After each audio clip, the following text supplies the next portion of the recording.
Everything is a Souls-like now. You see another trailer, there's some moody protagonist with a big sword, some dark runes, and even without looking at the title, you know what it is. And in this Wuchang Fallen Feathers review, I want to give you a context as to where I was before I went into playing the game, so just bear with me for a bit.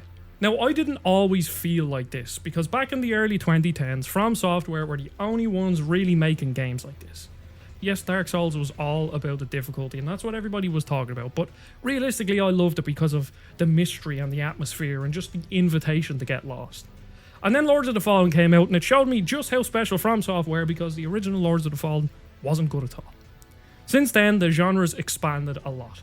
We've had Neo, The Surge, Mortal Shell, and some of them are genuinely great. Neo, for example, has better action than most From Software games, but that feeling of exploration, it just isn't there the same way. Then Liza P dropped, and suddenly I was hooked again. It didn't break the formula, but it polished it to near perfection. Tight levels, great pacing, interesting world, a great story delivery that actually worked, and it proved that someone else could pull it off just like From Software. But that was 2 years ago, and now the genre is overflowing. There's Black Myth Wukong, AI Limit, Enotria, The Last Song, another Crab's Treasure. And at this point, half of the games in every showcase are some person with a sword and they're walking through some gloomy area, and you just know it's going to be a Souls. So I always go into games with a fresh perspective. I want them to be good, but I had to give the context as to where I was when I was going into playing Wuchang. And if you are in the same boat, then this review is for you. And the thing is, Wuchang surprised me because it reminded me what I actually love about this genre. And to make that all make sense, I want to start with something I call the Souls-like bug. The Souls-like bug is that moment when the game just worms its way into your brain. You're endlessly playing it, so much so that you can see the UI in your head. You're out walking your dog and you're suddenly planning your strategy for the next boss who just absolutely destroyed you the night before. And it does become some form of an obsession for the 10, 15, 20, 30 hours that you're going to put into the game. And for me, that's the real metric. That's how I know a Souls-like is doing something right. It's not just about the tight combat or the cryptic lore or great level design. It's about whether the game lives in your head when you're not playing it. And to my understanding, it is related to stress. It's something to do with the addictive loop of stress, and you're constantly in it, your heart rate is elevated, and then you want to go back for more, and I think that's where it comes from. And Dark Souls gave me the bug, so did Bloodborne, Elden Ring, and so did Liza P. And Wuchang is right in there in the mix, but it didn't happen right away. So right out the gate, it throws a lot at you, and not really in the cleanest way. The early hours are kind of overwhelming because you're bombarded with tutorials full of proper nouns. You've got Madness, which builds up when you kill humanoid enemies or die, which boosts both your damage taken and damage dealt.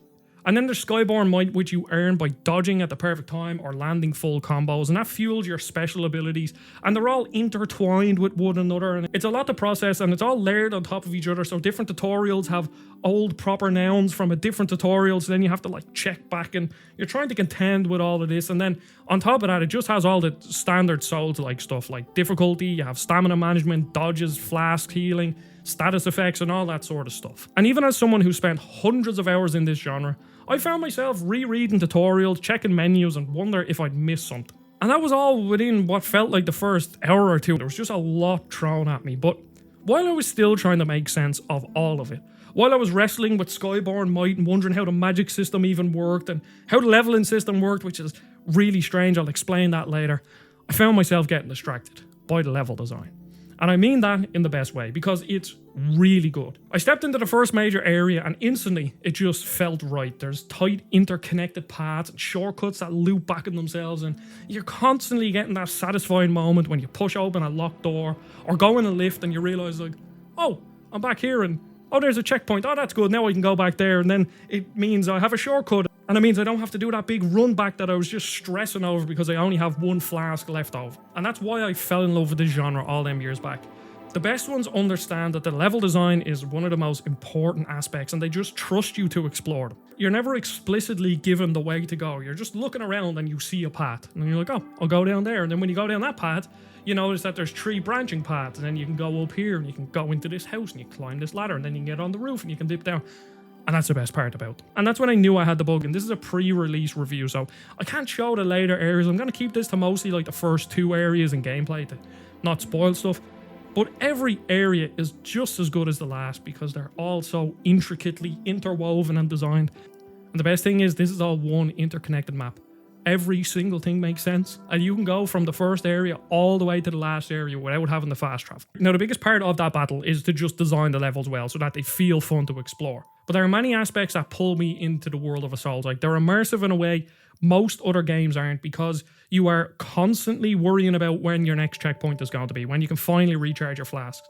You're constantly looking out for hidden items that are, hidden on a rooftop or behind a house or whatever. And then because the game is so difficult, you can't lose focus, so you're brought into the world. But then another thing is how well the game tells its story through the world. And that's to do with set dressing and environmental storytelling and just how a place tells a story, and Wuchang gets this right too. You walk into the first town, instantly you can tell there's something going on. It was attacked, there's barricades, overturned carts, smashed doors, people are trapped in their houses, they don't want to come outside, there's dead bodies everywhere, bloodstains in the corner, and you know that this isn't just a level, it's a place, and everything has a deep backstory. And yes, the backstory is mostly delivered through cryptic NPC dialogue and item descriptions, but I like that because you can go as far into the story as you want to. And because on the surface level places look like a story is being told, you will be brought in from a story standpoint without even having to engage with any of the item descriptions or try to decipher the cryptic dialogue. Now, there was one moment a couple of hours in that really stuck with me. So this game is called Wuchang Fallen Feathers, and feathers is a massive part of it. There's this plague that has taken over people called a feathering, and that's why you have feathers on your arms and things turn bird-like. People get beaks and talons and feathers, and it turns them crazy. It's something that we're used to. You're going hollow and you lose your humanity, or you're maybe turning into a beast and again you're losing your humanity. And this is the same. The feathering does something similar. And there was a moment that stuck with me because I found one random NPC standing in a cave. He had very little health. He was minding his own business, but I could see that he was like struggling with the wings coming out of his back. And that was just like his idle animation. And they're the moments that I was talking about. That tells more of a story than sitting down and watching a cutscene. And later on, there's this massive cage with huge scratch marks along the walls. Like something massive that was trying to claw its way out. And at the center of the room, there's a giant rocking horse. And there's no context as you walk in. There is a note explaining what's going on. But you just look at that image and you're like, oh yeah, this tells a story as well. And it invites curiosity. So that when I read the note, I got a bit more context, which then gave me context for something later on in the game, which I can't spoil. And that's when this kind of storytelling is at its best. Now, there are just so many systems that go into making a game like this great. It's not just the world, it's not just the design, it's not just the bosses, it's not just the combat, it's everything combined and brought in together that makes it just an absolutely fantastic experience.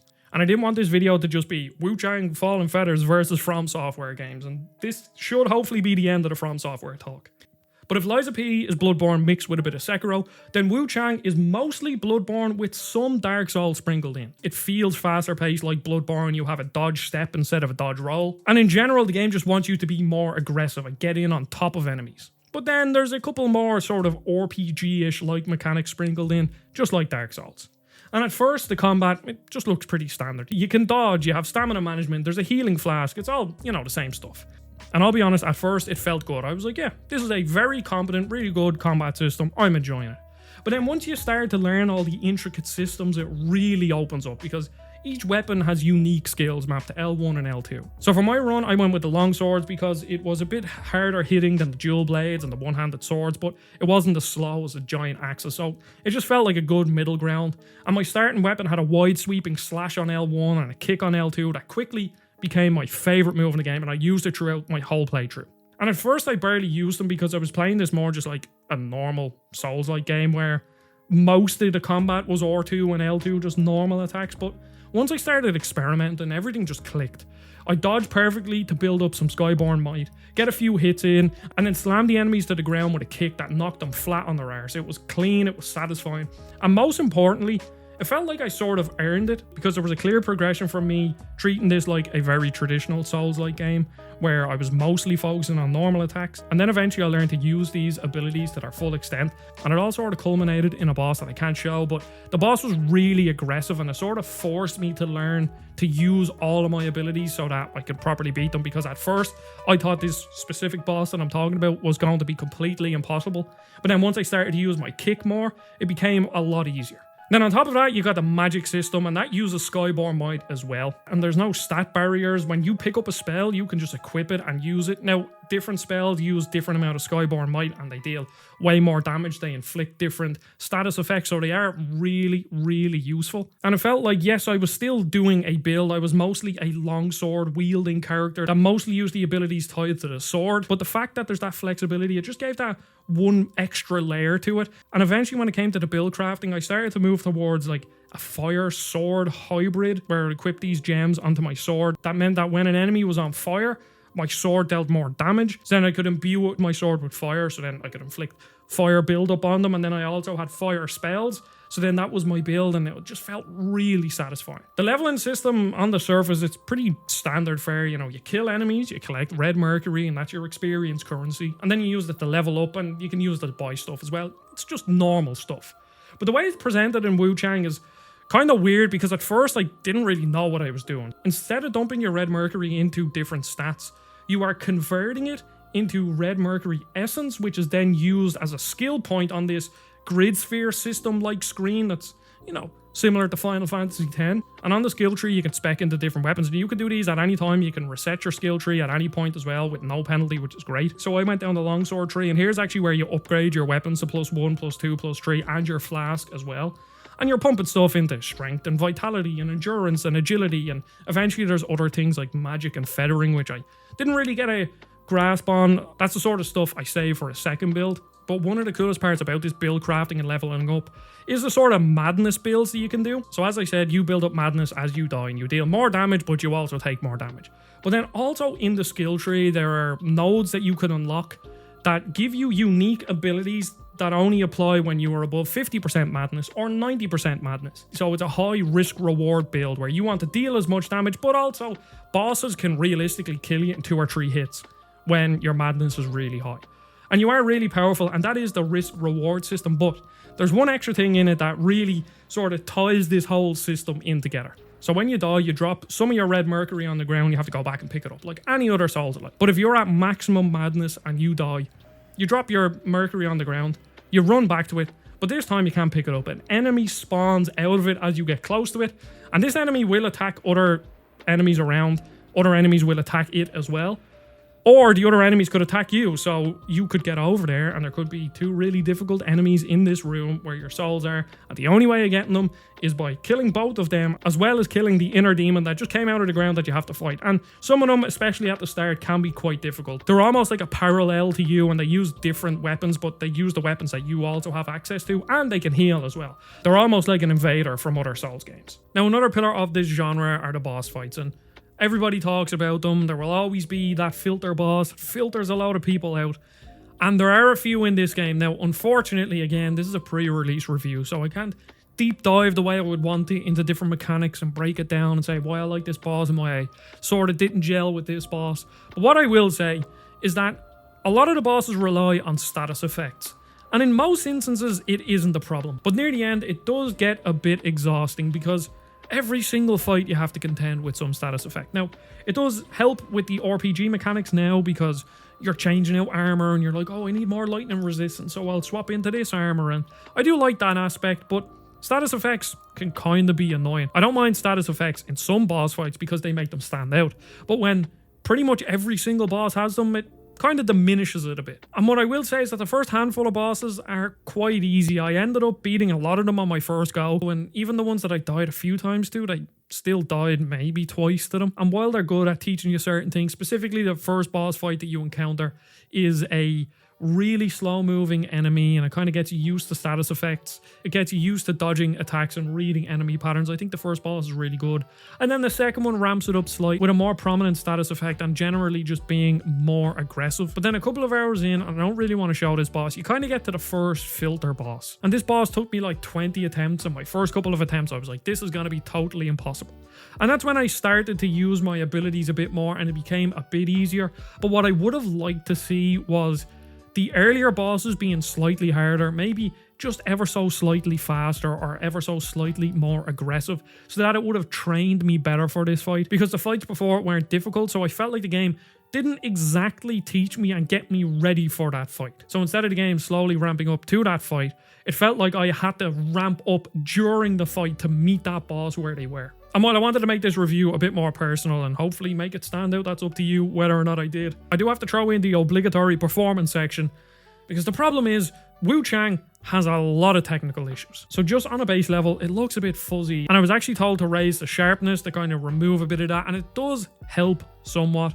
But in performance mode on PS5, especially in the places where there's long grass or you're wearing a particular armor that might have feathers or, you know, a cape or something like that, you can really notice the artifacting and just how blurry everything is. And in some areas, this game just looks ugly on the technical side. It's very, very similar to a lot of the problems that FromSoftware run into, where you can see their art direction, their art design. That team is absolutely top of the game, unbelievable.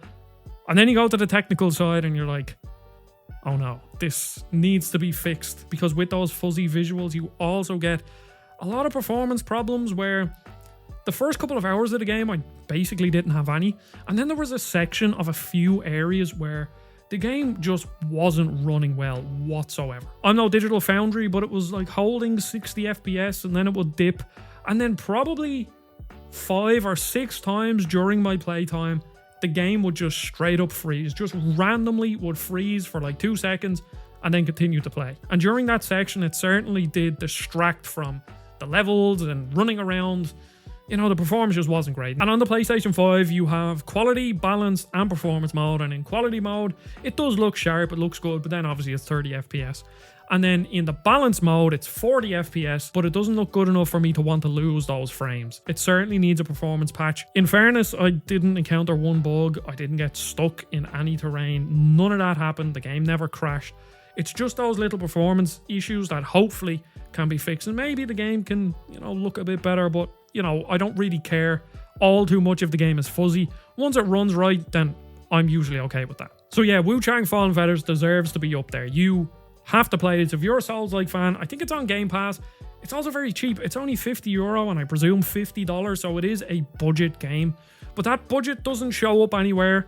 It's just a really, really great experience, and I'm going to put it right up there among Liza P, among the best of the best FromSoftware games, because I just had an absolutely amazing time playing it. Yes, I'm sure people will play it just like Liza P and say, well, you know, it is just Bloodborne or it is just Dark Souls.